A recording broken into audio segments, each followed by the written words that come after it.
The little girl's voice trembled as she pushed her empty plate away. Tears rolled down her thin cheeks, her lips quivering as she whispered, "Mama, I won't eat anymore. You eat, please." Her mother looked at her with tired eyes that held 1,000 unspoken stories. She smiled softly, though her heart was breaking inside. "It's okay, baby. Mama's not hungry." But she was. She hadn't eaten a full meal in 2 days, saving every last piece of bread for her daughter. The small apartment was dark except for the dim bulb that flickered above the old wooden table. The walls carried cracks, the kind that come not from time but from struggle. Rain began to fall heavily outside, the sound of thunder echoing through the night like the world's reminder of how cold life could be. The girl, barely 7, clutched her stomach but tried to stay strong. "Mama, when will Daddy come back?" The mother froze. That question always cut through her soul. "Soon, baby," she whispered, though she knew the truth. He wasn't coming back. He had left 2 winters ago, chasing promises that never returned. Now it was just the 2 of them, surviving day by day. She walked to the window and pulled the curtain aside. The city lights blinked in the distance like stars trapped behind fog. Somewhere out there, people were dining in luxury, unaware of the quiet hunger that lived just a few streets away.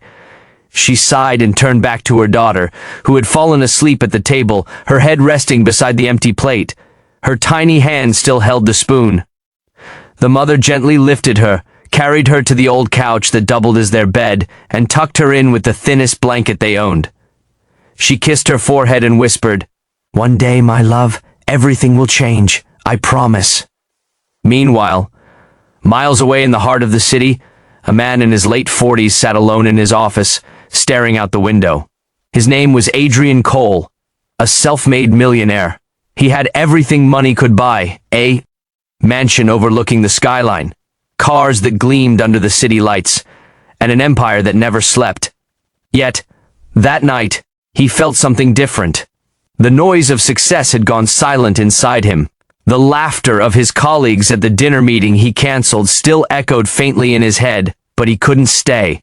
Something inside whispered, "Go home." As his car drove through the rain, he leaned his head against the window, watching water trail down like tears. His driver asked, "Sir, everything all right?" Adrian nodded but didn't answer. He couldn't explain it.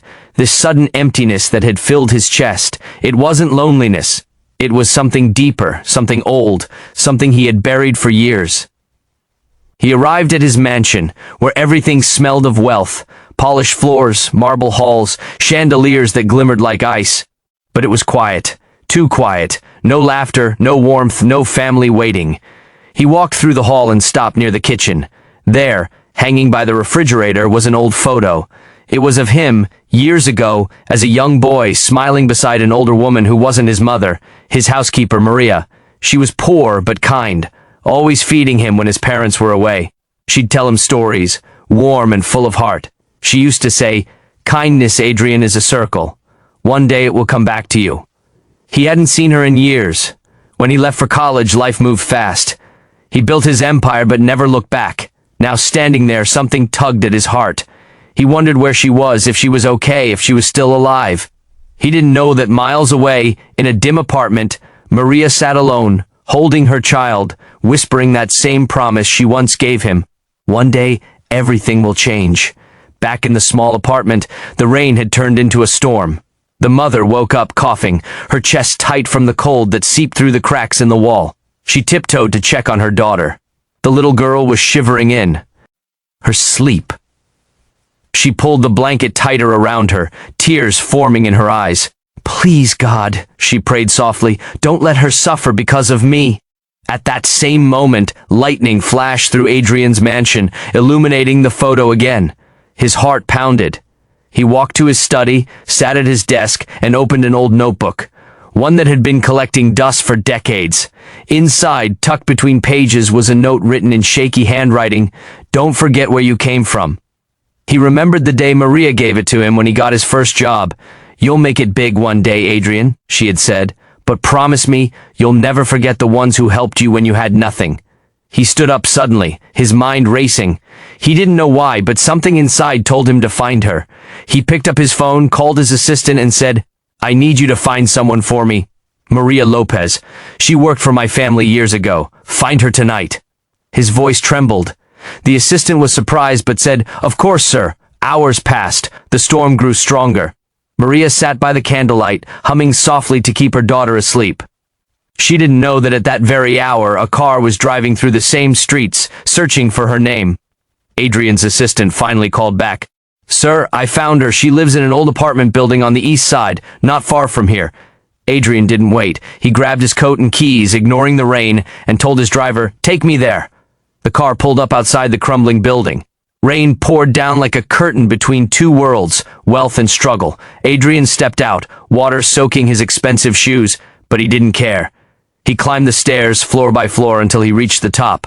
The hallway smelled of damp walls and fading paint. From behind one of the doors came the faint sound of a child's voice, weak, trembling, and heartbreaking. "Mama, I won't eat anymore. You eat, please." Adrian froze. His heart stopped. For a moment. That voice, that cry, it pierced through everything he was. Without thinking, he stepped closer, his hand hovering over the door. He didn't know what waited behind it, but something deep inside him whispered that this was where he was meant to be. As thunder cracked outside, the little girl's sob echoed again. Adrian took a breath, then gently knocked on the door. That single knock would soon change 3 lives forever. When the millionaire opened his old family home's door, silence greeted him. The air smelled faintly of dust and old memories, the kind that clung to the walls long after laughter had faded. He took a few careful steps inside, his shoes echoing on the cold floor. It felt strange being there after so many years. Every corner of that house once held warmth, noise, and life.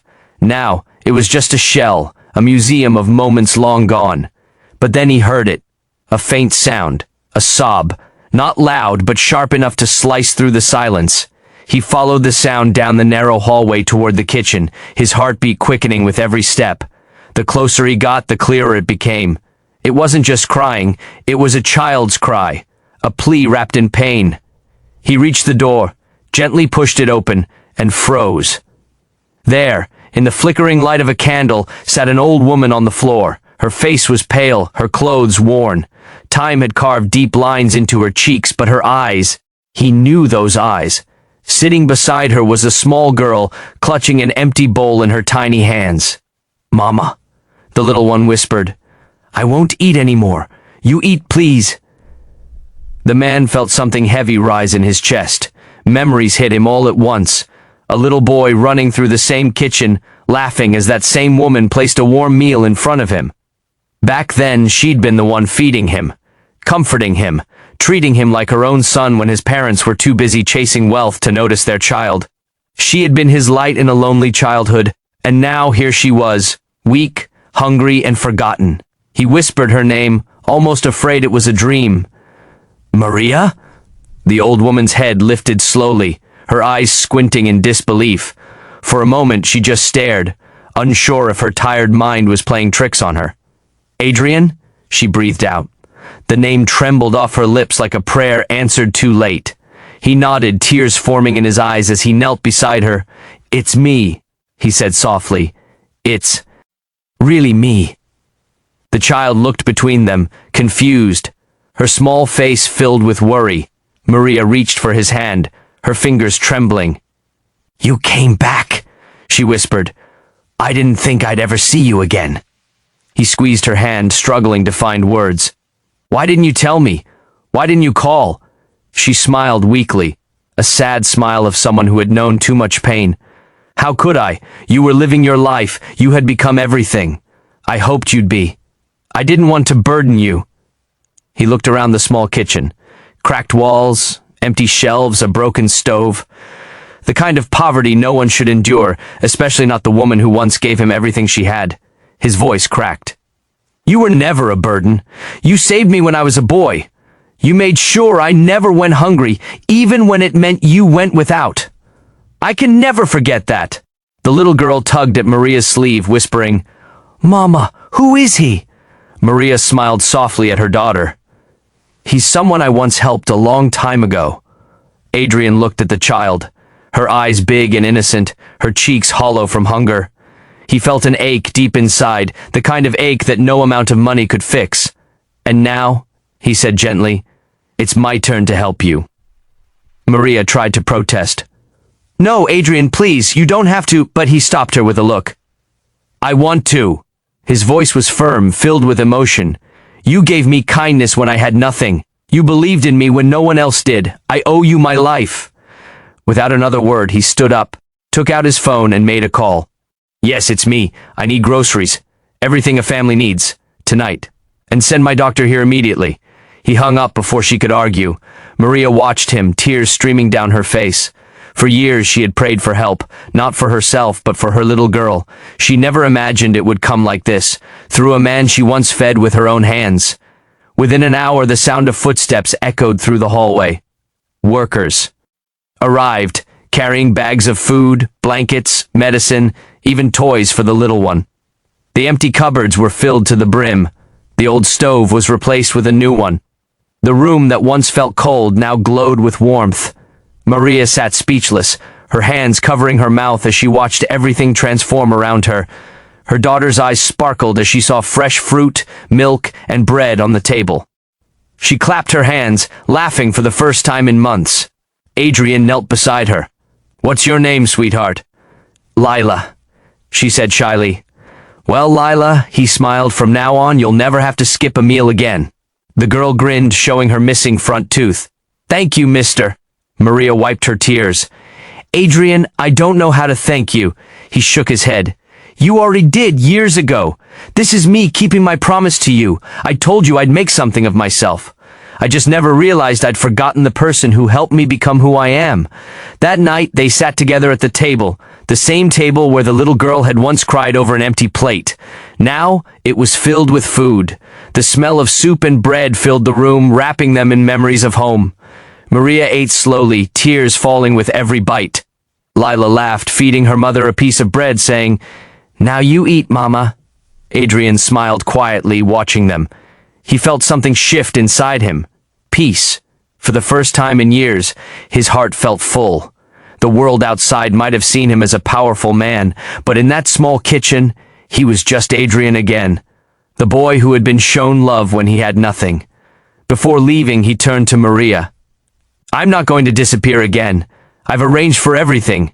Your rent, your bills, your future. You'll never have to worry again." Maria tried to stand, but her legs trembled. "You're too kind, Adrian." He reached out and hugged her gently. "You taught me kindness, Maria. I'm just passing it on." As the morning light crept through, the curtains, the storm finally passed. The apartment, once filled with despair, now held hope. The fridge was full, the lights were back on, and laughter replaced the sound of hunger. Maria sat by the window, holding her daughter close, watching Adrian's car disappear into the sunrise. She whispered softly, "Kindness really does come back, doesn't it?" Her daughter nodded sleepily against her shoulder. "Like a circle, Mama." And somewhere down the street, as the millionaire drove away, he smiled to himself. He didn't just fill an empty fridge. He had filled an emptier part of his own soul. That night would be remembered not as the day a millionaire gave charity, but as the day kindness found its way home.